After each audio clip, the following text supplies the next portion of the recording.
I usually like to start by having people talk about one personal story that they have, and I think that is a way that is a good way for them Mm, to introduce themselves, right? Because I sure. don't like to go for the usual, like, oh, can you talk about who you are and those things. So, Yeah, like, yeah. in your case, I want you to dive into the story of how you got into poker by being on a tennis team, which is like Sure. an Yeah, that's a interesting good one. combination.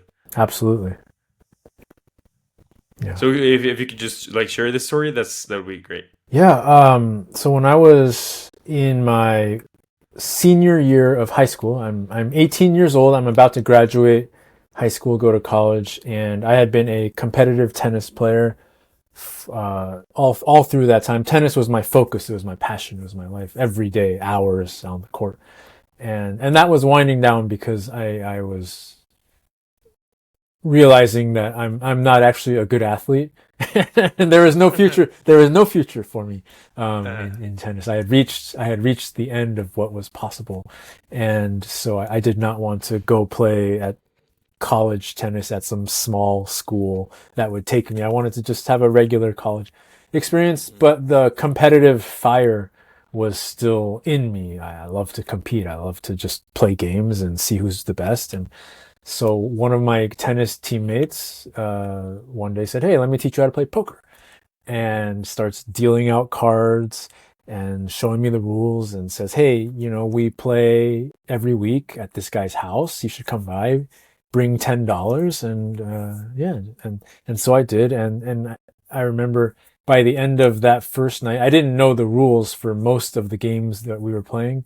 I just knew that this was going to be like a huge part of my life going forward from that very first night. It was like that energy, that excitement of getting to compete.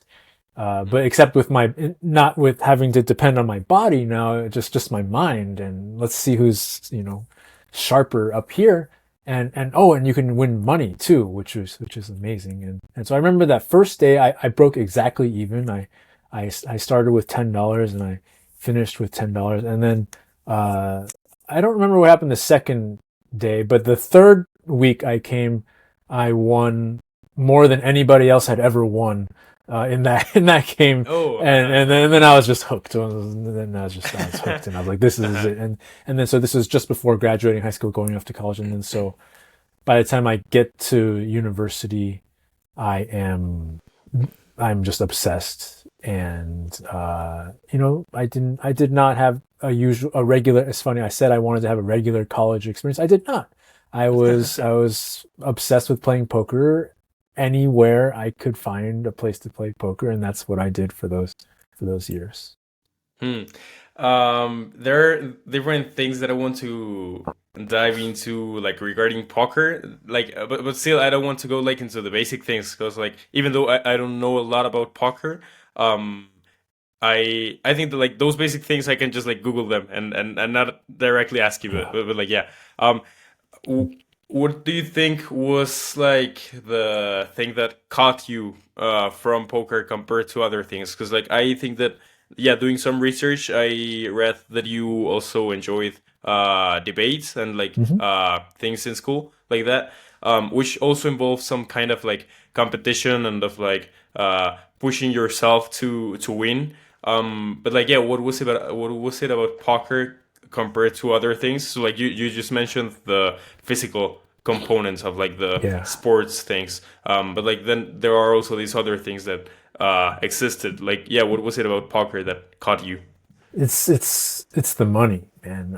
Mm, Because if you think about it, yeah, poker's a fantastic way to uh, learn a game that's based on strategies and understanding your opponents and staying one step ahead of them. But there's a million games like that exist. You could play chess. You could be a gamer. You could play StarCraft, Warcraft, whatever, cribbage. There's a million things that exist. There's only the one where you can also make a ton of money, mm, and and that changes everything because now it's not just a game. It can be a career, which it did become for me. mm, It can give you actual freedom, right? mm, Because if you take people who play other games like chess or video games, they need to really be like the best of the best in order to get any sort of sponsorship money enough to make a living. Poker is not that way. You can, it's not easy, but plenty of people who are not anywhere near the best are making, say, eighty to $100,000 a year playing poker, Mm-hmm. and that gives you freedom to not have to take a job you don't want otherwise. Mm-hmm. So I think a lot of people would say something else, but if you ask them, yeah, but the money wasn't there, they wouldn't be playing. So it's the money. Mm-hmm. Talking about the strategies, like related to poker, and that is that there are many things like the psychological strategies, the actual game techniques, and things like that. How is it in poker compared to other card games? And like my baseline for reference is like blackjack, which I mean is very it is seen a lot in movies, right? That people just like start counting cards Yeah. and they use that like to win the money. How is it in poker? Like, what does the strategy part look like in that? Yeah, so your strategy in a game like blackjack, it's set.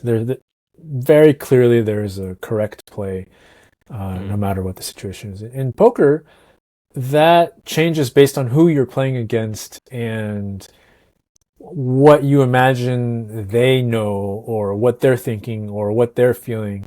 So there's a very human element where depending on who you're playing, it's the exact same situation you're in, but your best play is completely different depending on who you're up against. So it's very much a game of player versus player rather than let's just figure out, this math problem. mm-hmm. No, yeah, that's the part that I wanted to ask about. So, how much is this about math, and how much is this about like psychology and other yeah, and other like not subjects, but like areas that you can study in some way.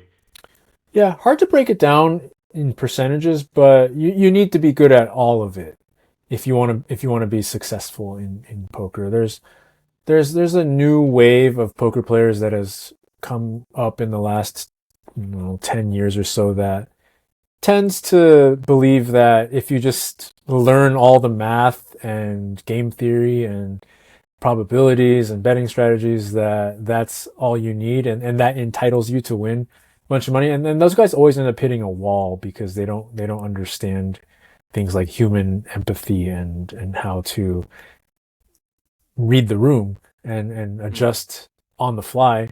And they certainly don't understand the importance of being able to deal with the emotional pain that comes when your strategy fails. And so there's also people who are pretty good at this human stuff, but they don't work hard enough in understanding the nuts and bolts of the game, and then they hit a wall too. So really, you need both, and there's no way around it. mm. You said that in your third game you were like let's say the highest score in the history of that poker club. What do you think helped you for that? Because like you have like just 2 games of experience with Yeah, poker, but then you were able like to manage these different yeah. I mean, parts of the game. So yeah, what uh, was it? a little bit of just slightly more card sense and intuition for how to play the game better than the other guys, but mostly luck Mm, because the way poker is set up is that playing one time, one day, it does not really matter how good you are. You could win, you could lose. It's mostly dependent on what cards you get dealt that day. Now mm, you stretch it out over the course of a year, a lifetime. Then that's a much different situation where you will pretty much always get what you deserve if you stretch it out long enough. But for one night, that was mostly luck. Yes. Yeah. okay. Yeah, then this is the next thing that I wanted to get into. Like, how was the first stage of your like poker career? Like, how did you actually start um, focusing on that as like, okay, this is what I'm gonna be doing? Because like, I mean, you were still in university. Maybe you had like other thoughts about where your life was gonna be going, like some other vision for yourself. But yeah, how was it? Yeah, the plan was always to go to university, get my degree, then go to law school. Mm, But I found that really all I thought about all day, every day was how to get better at playing poker and win more money playing poker. It wasn't I never decided at any point like, oh, I'm going to be a professional poker player. I even after graduating from university, I didn't make that decision. Found I just never got a job. Right? mm. And Ah. I always made plenty of money to live on. And then one day I was like, oh, I guess I'm a professional because I'm not doing anything else. I guess that makes me a pro. So it really was just me doing what I loved every day. Mm, And I was lucky to have the freedom to be able to do that. I was going to school, but really this was what I was really interested in the most. And then I happened to be able to win a good amount of money in those years in university, and it became a possibility to live this life. I never thought that that would happen. mm. So it was just more like a natural side, not side effect, but a natural effect of like Yeah, how you were doing everything like in that stage that you were just yeah, obsessed with the game. yeah, totally. Mm, I just didn't care about anything else mm, in mm, those years, and so and as a university student, you have a good amount of free time, and mm. so that's just what I did, and I was just doing what I loved. It was real simple, yeah. Mm. If you don't mind me asking, and I think you did share this in book think in the yeah in the conversation for the Book Thinkers podcast, but yeah, just to catch people listening, like what's the most amount of money that you've made in a game and the most amount of money that you've lost, if you don't mind Yeah, sharing that. a couple poker tournaments I played in my life. I won about $150,000, and a handful of times I've lost $10,000 to $15,000 in a single sitting. So I didn't play like the highest stakes. Hmm. It is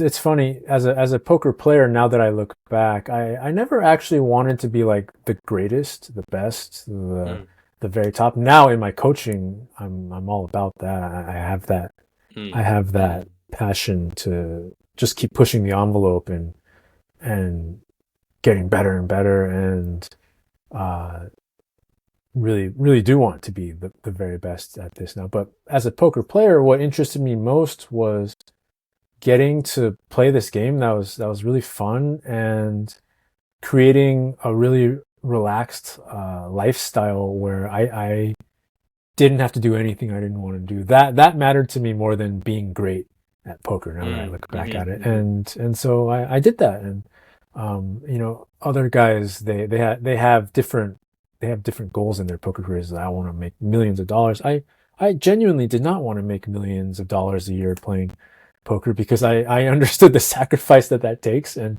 the swings, the emotional swings, and I actually didn't want that. I just wanted to enjoy a nice life playing a game that I enjoyed, and I did for many years. mhm. Yeah, in that episode that you recorded with Nick, you talked about creating achievements that are sustainable and Mm. enjoyable and enjoyable, and I want to get into that in a moment. But I still want to like dive into other parts of your career so that like people listening can also understand more like where all of these ideas that you are now teaching to the people you're coaching, like yeah, where those ideas come from.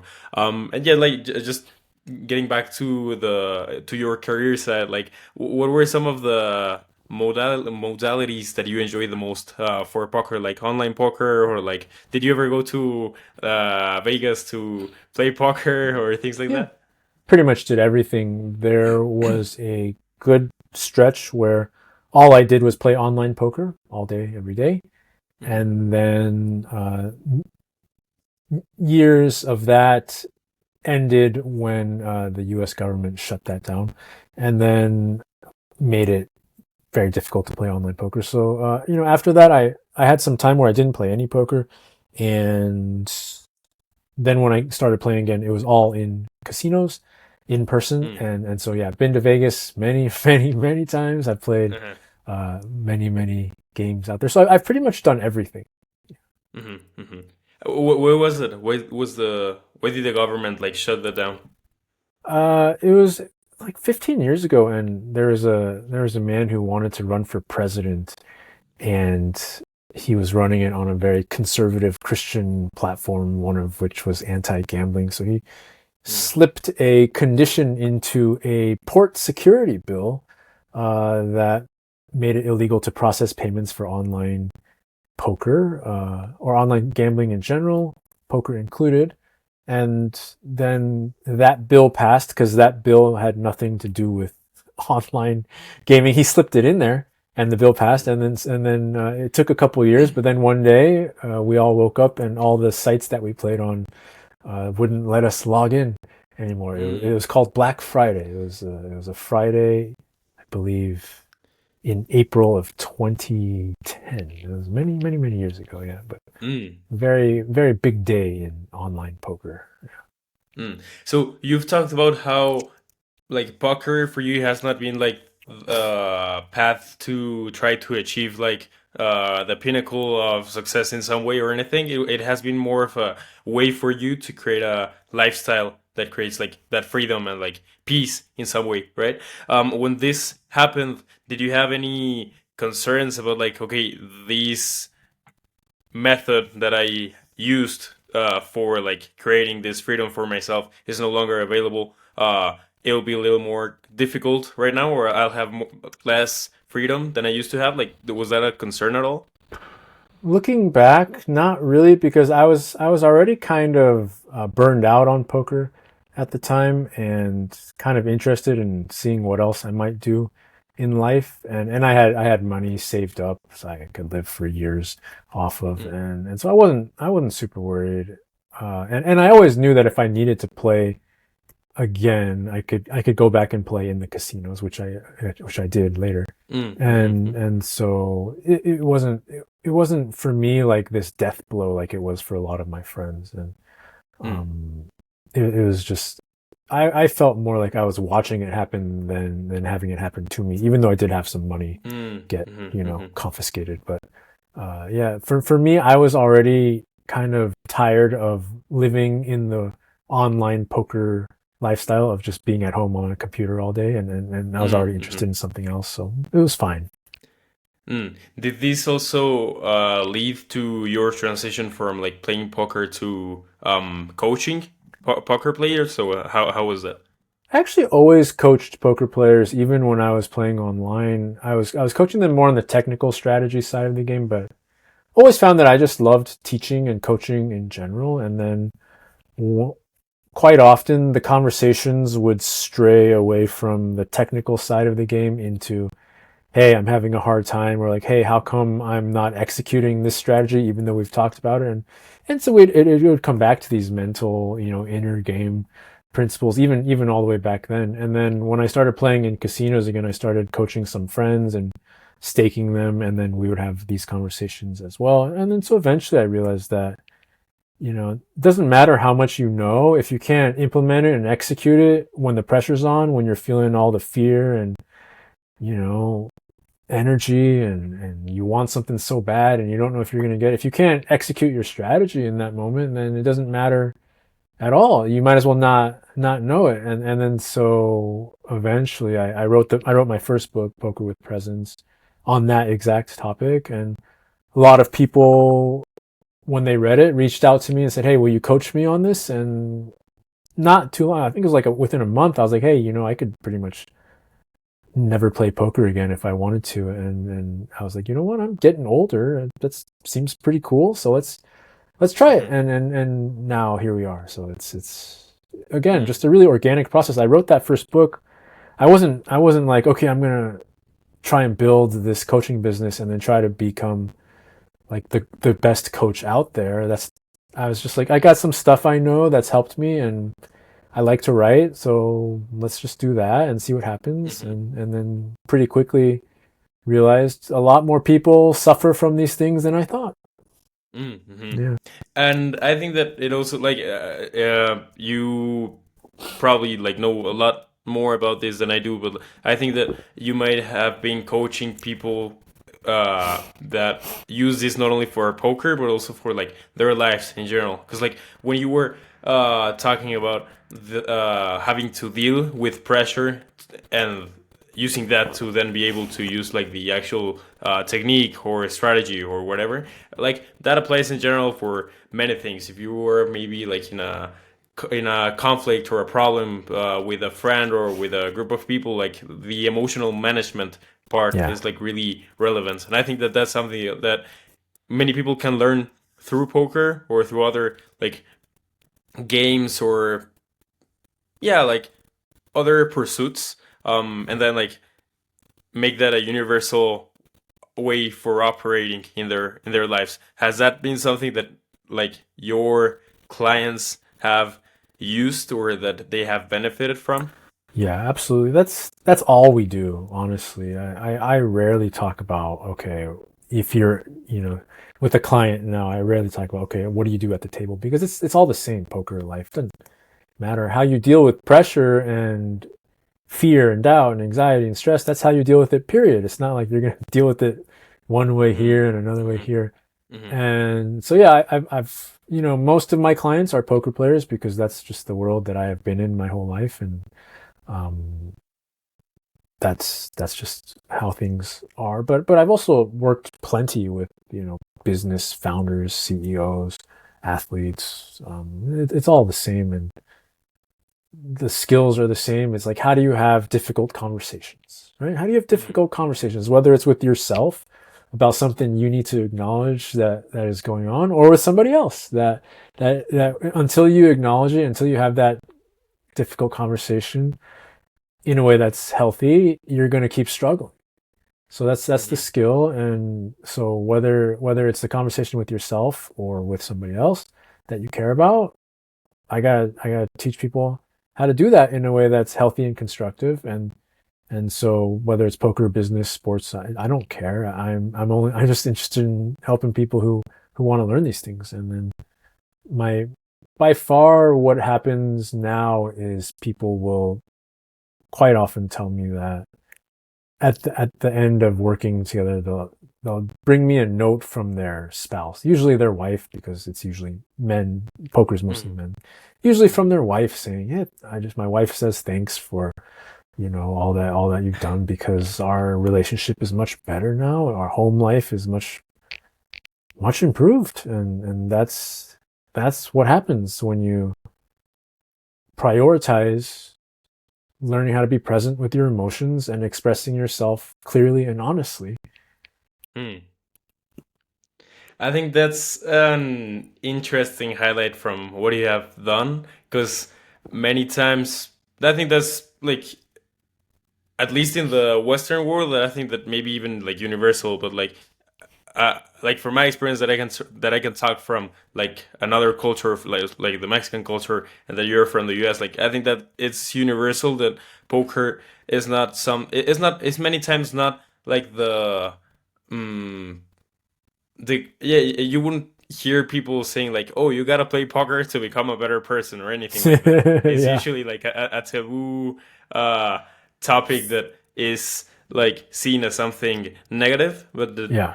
as many things that can be managed in different ways if it is managed in a Yeah. positive way it can lead to other things, which is interesting because like I told you that I met this guy in Bali in September. He might be listening to this. His name is Bernard.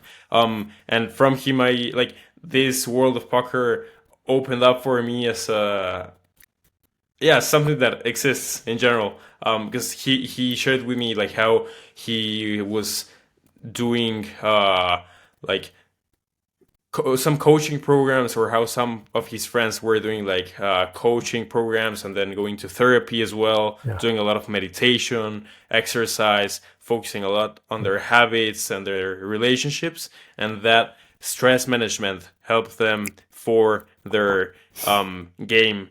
How do you teach that in your coaching? Do you encourage any type of like specific methods like meditation or exercise or like sleep improvement or things like that? Or is it mostly on the emotional side? Yeah, my opinion on all of that is obviously they'll help. Um, they'll help you to feel better if you sleep well and you exercise and you eat healthy and you do all that. That's, it's going to be a net positive in your life. And at the same time, it does not eliminate your breaking point for when you're going to lose your shit and lose your cool Mm, and do something horrific that you regret for years and years. It just raises the threshold from where it would have been if you hadn't done those things. But you mm, still have it and you will still meet it because the game of poker is relentless about dragging you into that position where you feel like the walls are caving in and you have no idea what's going on and you have no idea what you're going to do next and you no longer feel confident about yourself regardless of how much you've prepared. So my position is, yeah, go do all those things. And if you believe that those things make you immune to getting put right onto that point where you think you're about to lose it all, you're wrong. And you will get there. And when you do get there, you better know how to be present with those feelings and you better know how to accept how you feel and you better know how to behave in ways that you're going to be happy about when you look back later because those are the moments that kind of define how your career goes, whether you swing really hard in one direction or not. And so I think that the optimization culture has gone in a way too hard in selling the idea that this is all that you need. And as a result, when people sadly get put into that point where they realize that all the preparation, all the healthy stuff they did not prevent them from feeling how they feel in that moment, and they don't know how to deal with it. It's a tough moment, man. That's all I'll say about mm. that. Yeah, I think what you just said also relates to other things that I have seen that you share in your contents, like this idea of like people who put their like suffering in a pedestal and they think that their self-worth might come from the suffering that they are having or Oh things like yeah, that.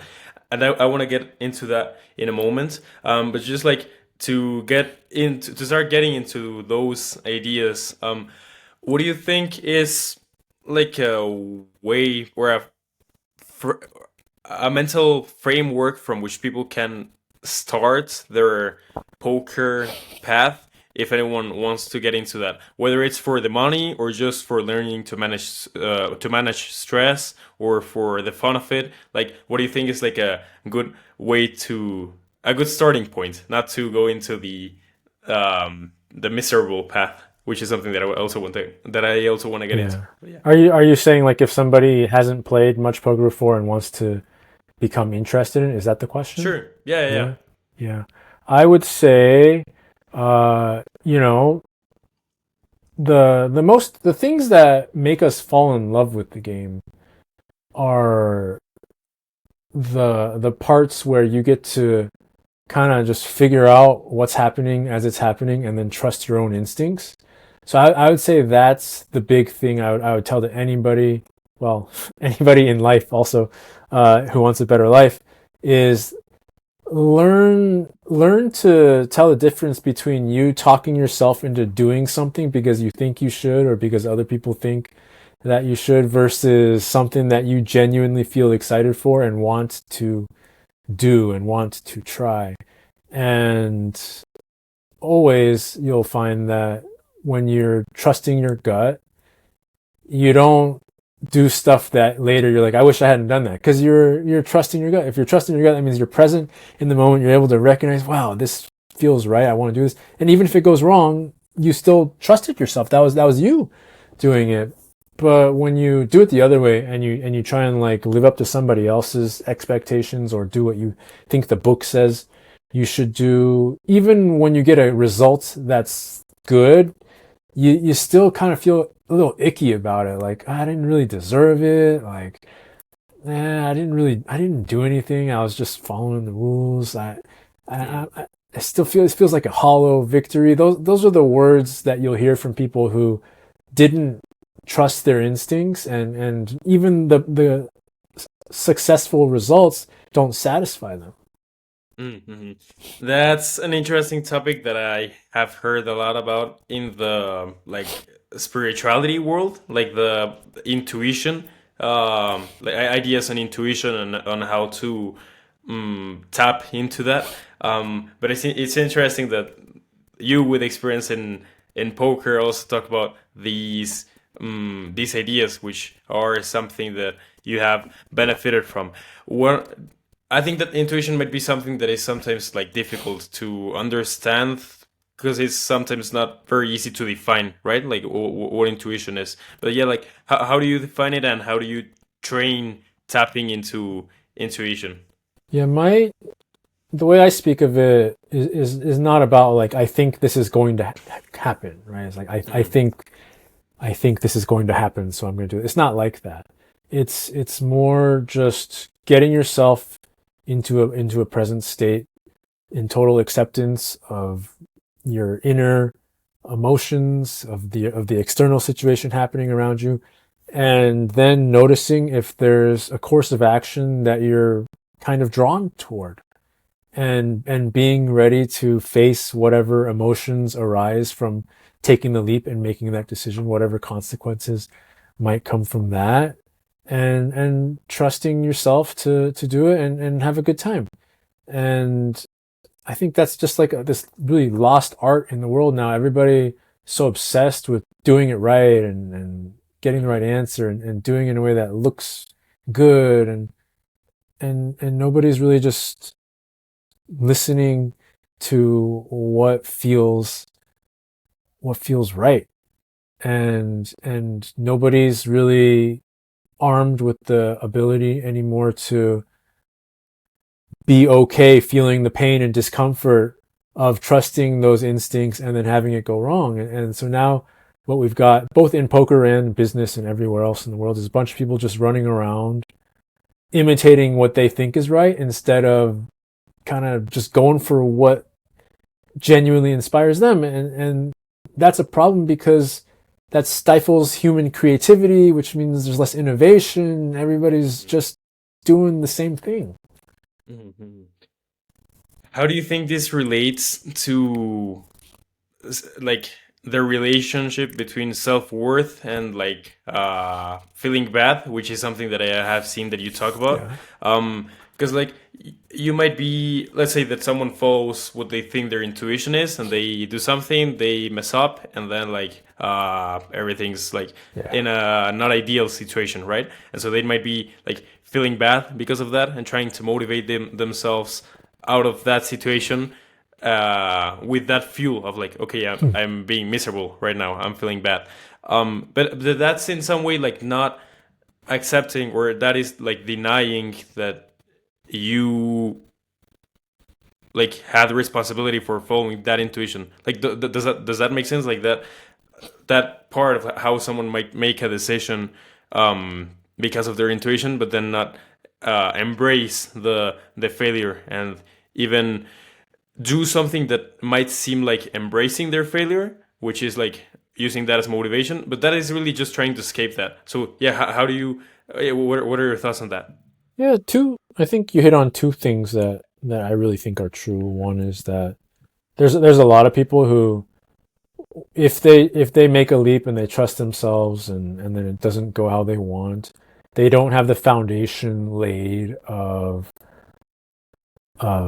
I it doesn't change how I feel about myself, right? They live in a way where like every single thing that happens is a reflection of their value as a human, and whether or not they love themselves. And that's a big problem, right? You know, if like you need to not fail in order to feel happy with yourself, well then, yeah, you're always going to make decisions that are safe, and or if you need other people to say positive things about you to feel good about yourself, you're always going to do things trying to get people to say positive things about you instead of doing the things that genuinely feel right. And then the second one is, yeah, as you said, there's also a large subset of people who love to use failure as fuel to rise up and become great again. It's this like thing that we mythologize and worship now, is people who have overcome so much struggle and failure,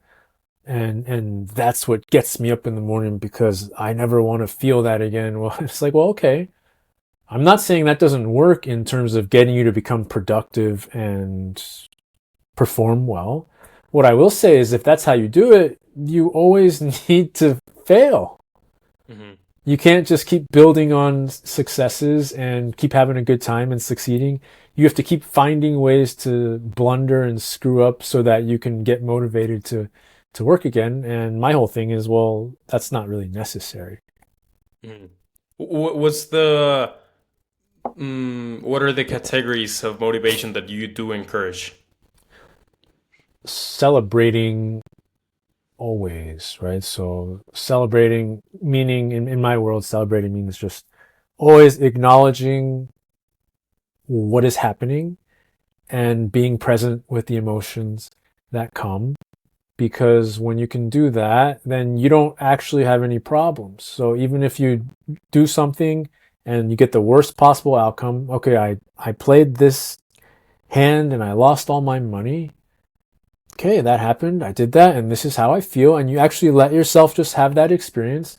You start to train yourself to see, wow, it's actually not that bad. I'm this, it doesn't feel good. I don't like how it feels, but the world isn't ending. I'm still here. I'm still me. I can Hmm. still go and do what I want to do next. It's not a real problem, right? I don't feel any different. I actually just felt my feelings the whole time. I was just trying to avoid feeling this discomfort, and now that I've done it, it's not that bad. I feel pretty okay. Same deal if you get like the biggest win of your life, the greatest thing that ever happened. A lot of people won't celebrate. They'll just be like, "Job's not finished," and keep going, right? And as a result, it doesn't inside themselves. They don't feel like they've done anything because they didn't acknowledge it and feel the feelings that came with it. So they behave as if it never happened, and that's where you get a lot of people who make it to the top and are like, yeah, but I suck, or like, yeah, but I haven't done anything, Mm-hmm. or why does everybody think I'm great? I think I'm horrible. Imposter syndrome, I'm a fraud, blah blah blah, all that stuff. It's not an act. They genuinely have that experience because they never actually let themselves experience the feeling of the acknowledgement of like, I did that, I won huge, I set a goal and I achieved it, and this is how it feels. And yeah, I'm not a different person or anything.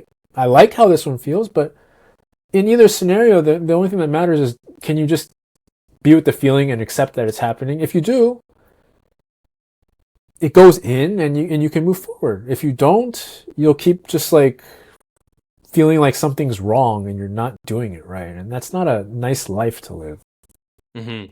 Yeah, it sounds that like from what you were saying that the freedom that can be experienced through this game or like just in any like game or pursuit like this comes from not suppressing feelings. Is that a word? Suppressing Yeah, yeah, feelings? yeah. You got it right. Yeah, yeah. So yeah, like that comes from not suppressing feelings, right? Because in some way, like that last part that you said of someone who wins, but is like, no, the work's not done. I gotta keep grinding, whatever. Like people like that are in some way suppressing like feeling Oh good, yeah, and then also when they're on the other side of the spectrum of like really feeling bad is like avoidance, right? yep. And so what you're encouraging is really just embracing the full emotional spectrum, which in some way I guess might like someone who doesn't do that might be influenced by life experiences that they had which led them like to suppress those emotions, right, and Yeah. not to accept them. Do you think that emotional work to be able to start accepting emotions and just sitting with them can come from like things like therapy or journaling, or what are ways that you encourage people try so that they like start accepting their emotions and really just Yeah. feeling them and sitting with them? Yeah, in my experience, therapy and journaling are a huge problem. They actually make things worse for most people because they get you thinking about your emotions instead of actually Mm. experiencing. them. Because if you're talking or you're writing about it, you're creating a layer of separation between you just having the experience, and your mind cannot feel your emotions for you. You have to do that. It's in your nervous system. It's happening not in your brain. It's happening everywhere else, and you've got to understand that there's a big difference. So yeah, personally, yeah, therapy, journaling make the problem worse for most people, and rather than actually just having the experience. The problem for most people is that they don't actually know what they're experiencing. So Hmm. just to give the demonstration, if you say you're upset, I kind of understand what you're saying, but also it's not the same thing if I say I'm upset, right? So there's no universal like this is what this is, but if you say like, wow, man, I'm just hot everywhere. I just feel heat and it feels like my head's going to explode. Well, I know exactly what that is, and that's the same thing for me as it is for you. So that's accurate. So the first one, Mm-hmm. I'm irritated. I'm having anxiety right now. No, you're not. You're having the thought that you're irritated right now, and but you're not. Those aren't real things that you're the. What's the actual experience you're having, and can you let yourself just have it? And so because people try to just put a word on it, put a label on it, they don't end up having the experience. So if you're talking to a therapist, the way you would do it is to talk about what you think you're feeling, but it's all bullshit. It's just words.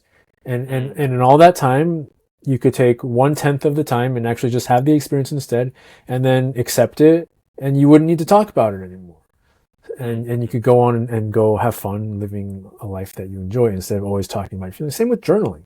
Like, oh yeah, Mm-hmm. this happened today and now I'm unhappy. Well, that how do you know that that's why you feel how you feel? You could never know for sure 100% that this is why you feel how you feel. All you know is that you that happened and now you feel this way. Stop creating the link. Stop trying to explain Mm-hmm. everything in your head. Mm-hmm. Everybody's just so addicted to needing an explanation for why everything is the way that it is. So, all of that stuff, people come to me like I'm never the first person people go to when they want help. I'm always like the last one after they've done all the other stuff because therapy sounds great. You talk about your problems and then it goes away, right? Easy. Um that's that's how people are conditioned to believe things work. Oh, you journal, okay, and then you get really good at sleeping and eating well, and then that makes your problems go. So people have to go through, kind of need to go through all of that first, realize that nothing has changed fundamentally, and then they'll tend to come to me at the end of all of that when Mm-hmm. they feel hopeless, right? And because that's kind of the way the world wants you to think this works, is like, here's a problem, here's a linear solution, but it's not like that. Mm-hmm. No, and especially that part of the of like trying to rationalize the emotions, it makes sense that that creates like an extra problem because Yeah, like for rationalizing and like giving uh a reason and then effect, like a cause and an effect to everything, if you don't find like that cause, you might just invent one or like yeah, try to, or your mind might immediately just like fill that blank space with the first thought that comes, yeah, and that kind of makes sense. And I think that that can create more problems, because then you start thinking that maybe the problem originated somewhere else where there was yeah, no problem at all, and then you just like start expanding that problem. I think that from what you just said, and this from like my personal experience, the hard part might be like not fuck. Wait, would you mind if we pause for like no the five problem. minutes? Because Yeah, no, there's a boss that comes like this yeah, time on Thursday. So no problem, man. yeah, I apologize for that. Yeah, I'm good. Do you hear that? Yeah, it's a Mm. nice loud horn. Yeah, it's the boss that comes to pick up the trash. Nice. Okay, I think it's stopped. Good. Cool.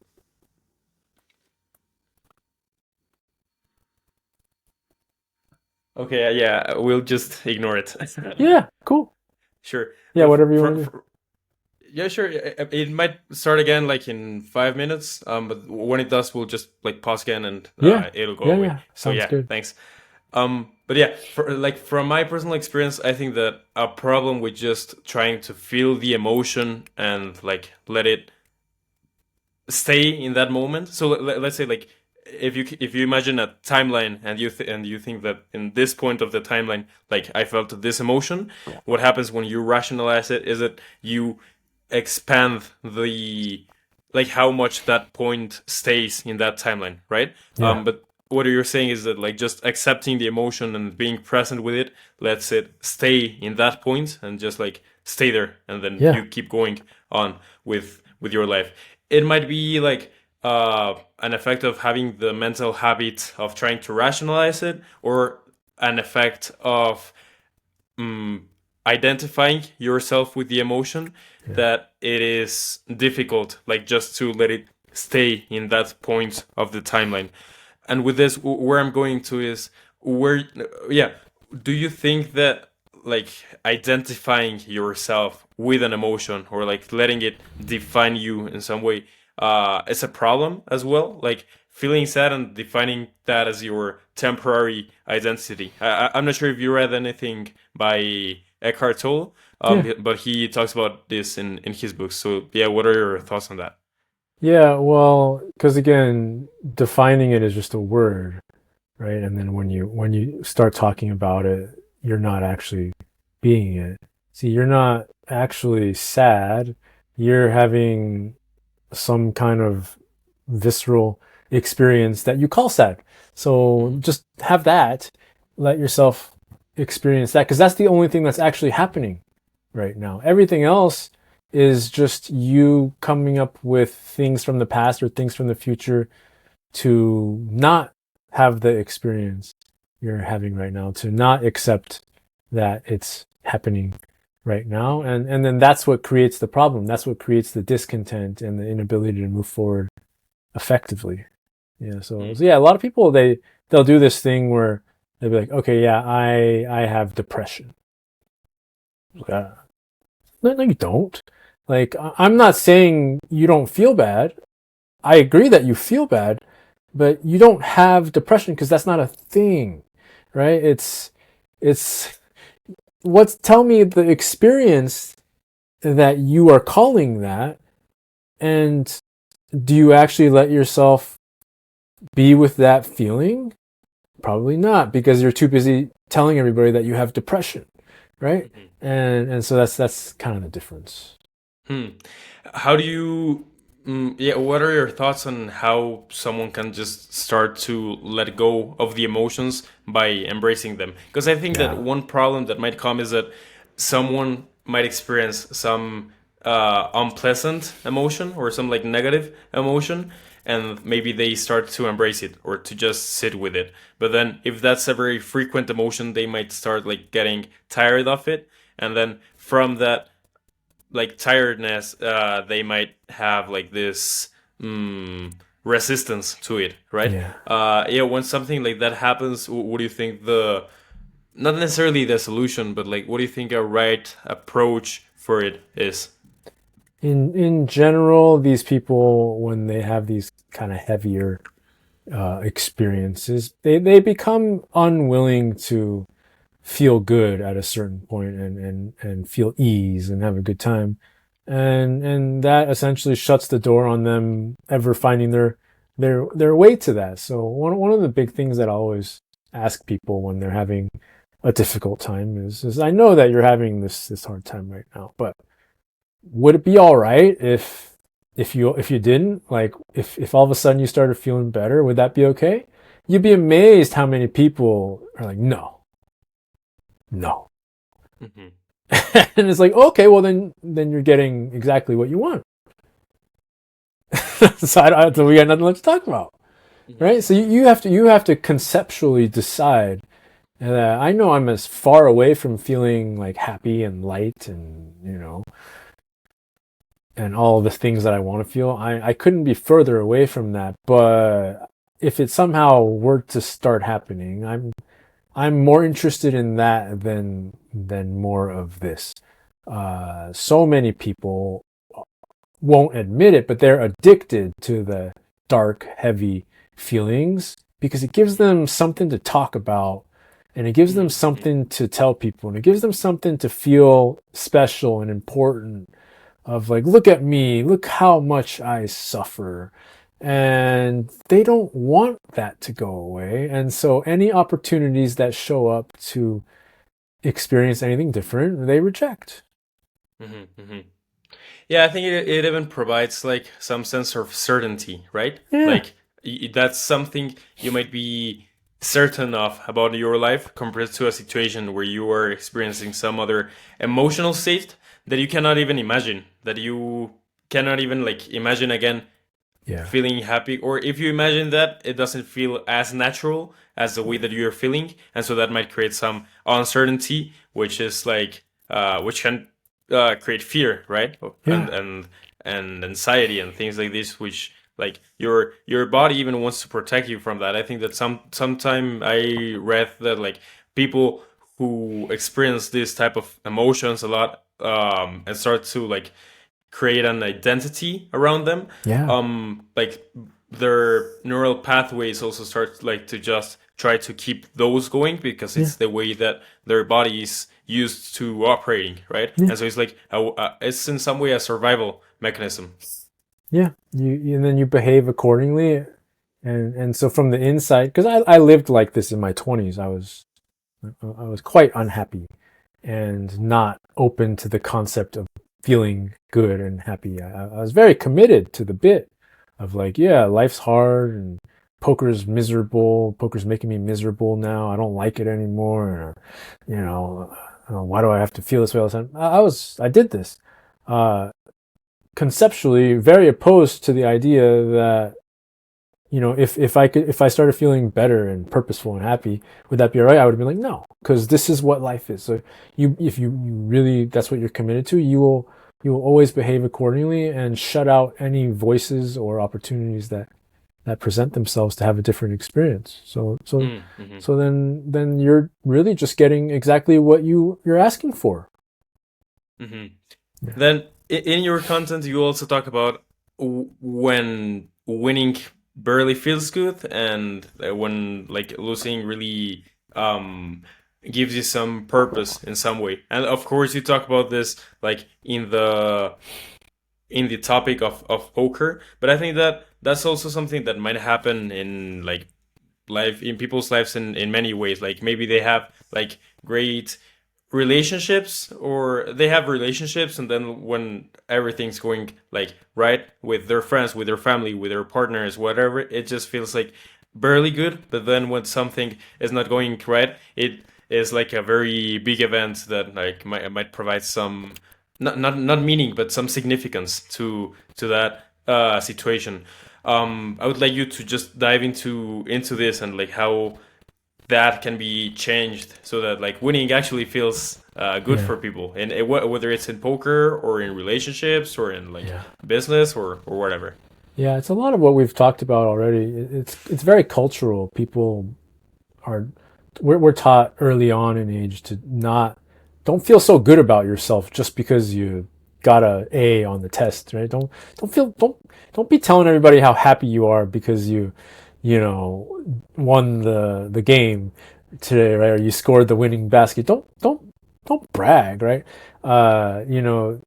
If when you're young and you talk about, hey, I scored the winning basket, it's like you're bragging. Well, is it bragging? I'm just telling you what happened and feeling what I'm feeling, right? So that's the conditioning. That's where it starts. Is we get taught early on to not. It's not okay to just say what happened and then feel how you feel. You have to kind of fit in and to what other people expect you to say about it, and not feel how you feel. So very few people as adults are able to do this because we're just taught otherwise at an early age. So we got to relearn it, which Mhm. means just doing the work and training ourselves to recognize, man, what are my patterns when I am when I am doing these things, when I am not enjoying winning? What does that look like? And when I'm really just committed to feeling bad, what does that look like? And how can I train myself to recognize that I'm doing some of these behaviors so that I can interrupt them with something different?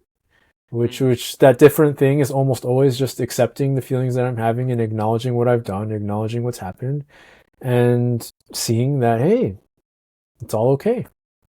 Mm.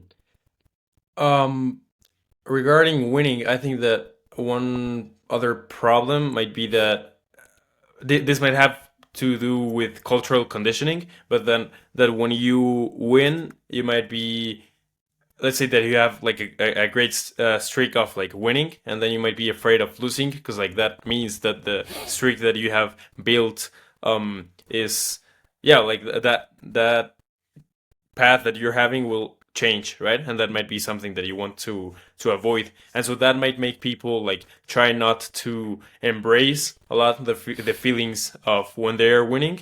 Yeah. Because if they do, when Yeah. they don't, then when they don't win, they will be like they will be having unpleasant emotions that will be more difficult to Yeah. embrace, right? Do you think that's something that happens a lot? Has that been something that All the you're kind time. of? All Mm-hmm. the time. Even the best poker players in the world do this. Right? I have a lot of clients I've worked with who are playing, the top games, best of the best, and they do this stuff just as Mm-hmm. much as people who play for like low stakes games. Mm. Because again, if that's how you learned to be, which is okay, I don't want to feel this, so I'm going to behave in any way possible to not have to feel this. That doesn't change just because you win some money or you move up or you become a good winning professional. That's still there. You've won in spite of it, not because you fixed it.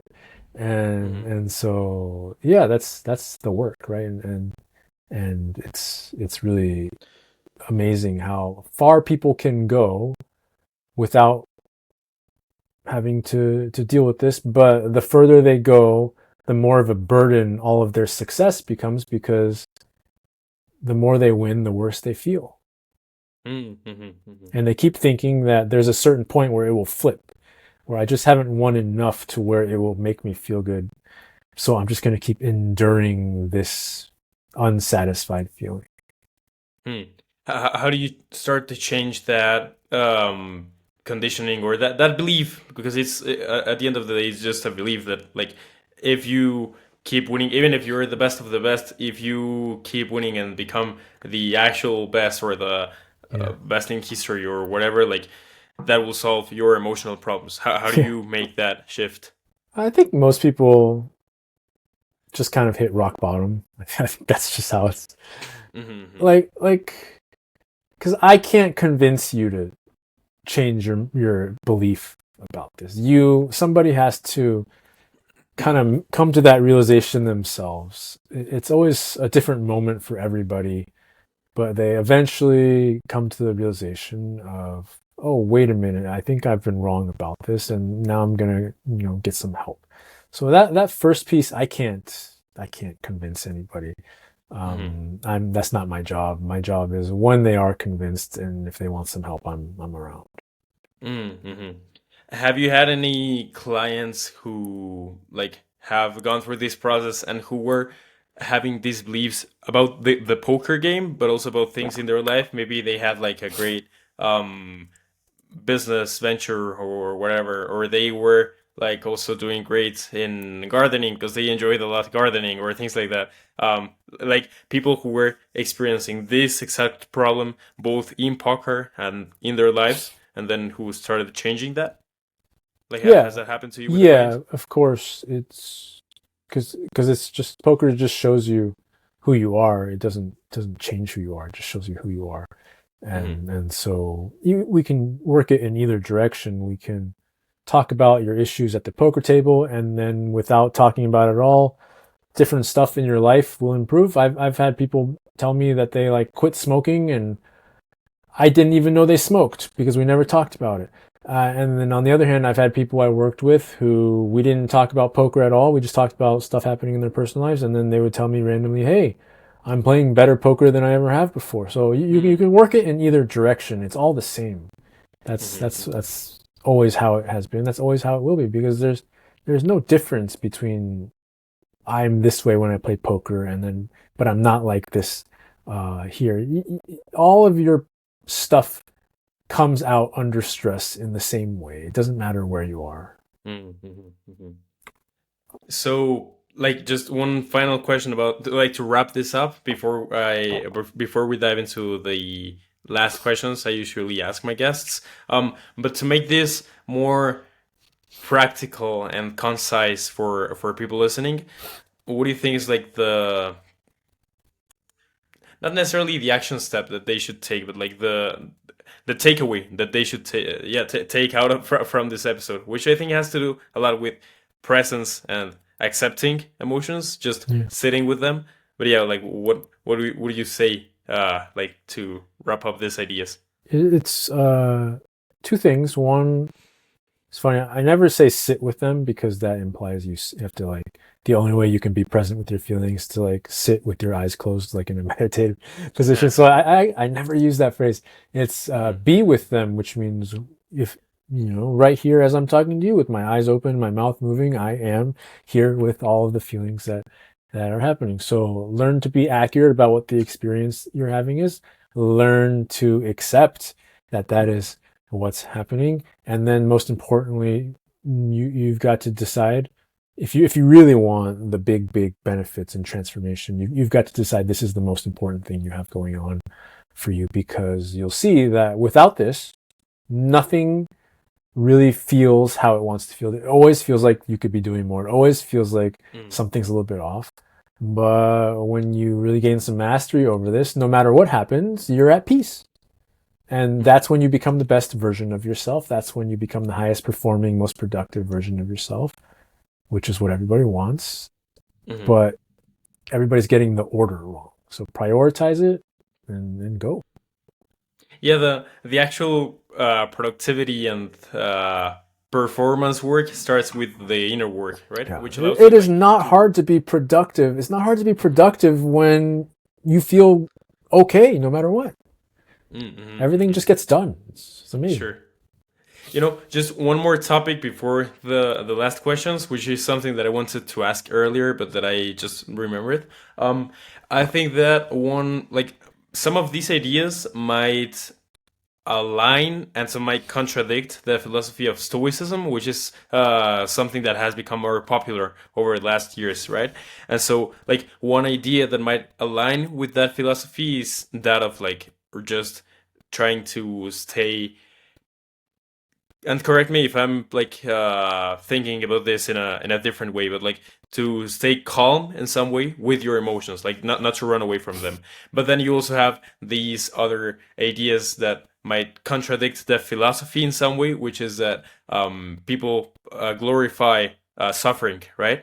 And that's like what you're saying is no, you shouldn't glorify suffering. It's just like accept it, and accepting accepting that as part of the whole and carrying on with that. What are your thoughts on those two, and on like the and on how people use these philosophy that is becoming more popular? Yeah, I think I haven't studied Stoicism, so I won't try to like pin down what they say. I've heard what other people say. What I'll say is that, yeah, suffering is optional. Suffering to me is when your mind can't let go of what's happened and you just keep thinking about it over and over. Pain is not optional. Pain and discomfort is going to come. But will you suffer with it for a long period of time? That part is on you. And I will say that, if part of Stoicism is remaining calm through your emotions, that's not at all what I talk about or teach or want people to do. I want people to be with them. Sometimes that's not calm. So can you be freaking out? Can you be freaking out and letting yourself have that experience and trust that it's going to be okay? That's the difference. And so I don't care. I don't need people to be calm. I don't need to feel calm. Mm, If I can get angry, agitated, heightened experiences, whatever. But I'm here for it. See, whatever is happening, I'm here for it, whether it's calm or not. That's the mhm, difference. mhm. And I think that's a positive idea because with that, you're not encouraging people to try to um, not shut down their emotions fully, but like you're not encouraging people to reduce their Yeah, emotions. You're just yeah, trying to encourage them to be yeah. there with them. Just one. This is the actual last question before the others. But like, do you suggest in any way trying to detach yourself from the emotions? And this is more on on this other idea that we were talking about regarding like identifying yourself with emotions. Like, do you suggest in any way like trying to create some separation from the experience, like trying to be there but not to define yourself through that experience? Not really. No, I just feel what you feel. Mm. Hmm. Stop thinking so much about it. And just feel it. Cool. It's, yeah. Okay. Yeah, great. Well, now let's dive into the three last questions. You can answer these in any way that you want. Like they can Sure. be related to what we talked about or not, or to anything else that comes to your Yeah. mind. And so the first is, what is a book, a movie, a music album, a blog, like whatever that you have watched or consumed and that you enjoyed or found valuable? I always loved this movie is really old. I watched it when I was a kid. Forrest Gump. I don't know if you've seen that one. Mm, Love mm-hmm, that movie. mm-hmm, Just, I mean, a lot of it is it's like the absurd, uh, but it really shows like what's possible when there's not a lot going on up here, right? And, mm-hmm, and there's a lot of truth to that. It's like people who really just can't let go of stuff and just overthink everything tend to underperform compared to the guy who just is pretty quiet up here and is kind of dumb. And I mm-hmm. think it's very funny and instructive. Yeah. Cool. Yeah, I like that. Then the second one is, what is something that you have learned or discovered recently that you found valuable or interesting? It can be like any lesson, any idea, any app, any website, anything really. Hmm. Yeah, I don't know. Well, actually, I've recently started going to the sauna every day this last few months, Mm-hmm. and made me realize how little. See, in the time that I retired from playing tennis every day competitively till now, which was like over 20 years, I didn't do a lot of sweating, and sweating really good. I like it. I like Mm-hmm. it a lot. I'm gonna try and make it a point of focus to just sweat every day. Hopefully for the Mm-hmm. rest of my life. Yeah. Yeah, it changes a lot how you feel. You know, Yeah. I have been like I am a very sweaty guy in some way. Like even if I exercise just for like 5 minutes, I start Yeah. sweating like a lot, and with Yeah. just with some heat in the environment or anything like Yeah. that, it's like very natural to me. And that was Yeah. something that I used like not to like because I mean I of course don't like to be a sweaty guy. Yeah. But like regarding the feeling, it's great because like I can just exercise for like 5 minutes and then just be in this state where I'm just like my whole body feels Yeah. different, and so Yeah. that accepting that was something that led me to actually enjoy it and not just try Awesome. to like yeah, like hide it in some way or anything. Yeah. Great. And then the last question, which is something that I already shared with you, is about coffee. So, which is your favorite coffee? And that can be like a coffee bean, a specific Yeah. drink, or anything. And what is a situation in which you enjoy drinking coffee, or just like your favorite place for drinking coffee? Yeah. I love coffee everywhere. I love the taste. So I'm black coffee always. Mm-hmm. Never add anything because I just think it would Mm-hmm. ruin it. So I make coffee in this coffee maker called a Chemex. It's like a glass pour over thing. Mm-hmm. So Mm-hmm. so that one I started using this year. That I think it's great. And lately, going out, I have a 2-year-old, and one of the things that I do now, I just take her to a coffee shop, and I'll get an espresso.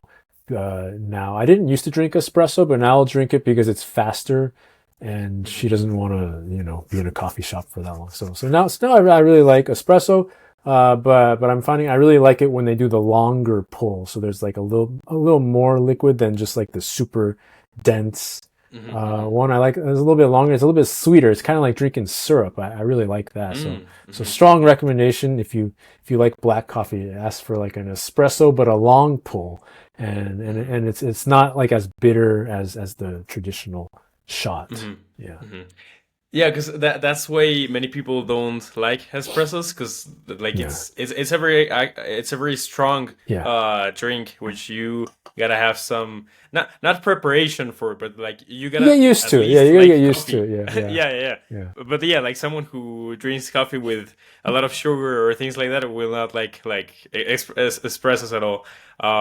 Yeah, great. So it was great having you. I appreciate you for coming, and I appreciate your time. Is there anything else that you want to add, discuss, mention, talk about? No, Anything? man, I appreciate the invite, and yeah, always enjoy talking about this stuff. If anybody wants to come find me to talk more about this stuff, I write a newsletter every day, and I send that out an email every day on these topics, and lots of people tell me that it really keeps them, focused on the things I talk about, and it really helps them a lot. It's free, so you can come check that out. It's at pokerwithpresence.com, and I have a YouTube channel that similar talk about these things all the time. So I'm places you can find me. It's not hard to find me if you want to like hear more about these things or dig deeper. Yeah.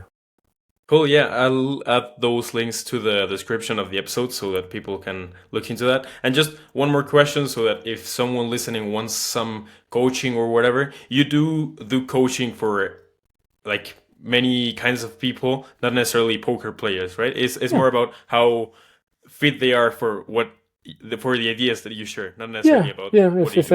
if anything I talked about resonates with you and you think I could be the right person to help you, I'd be happy to chat and see what's going on. Cool. Yeah. Great.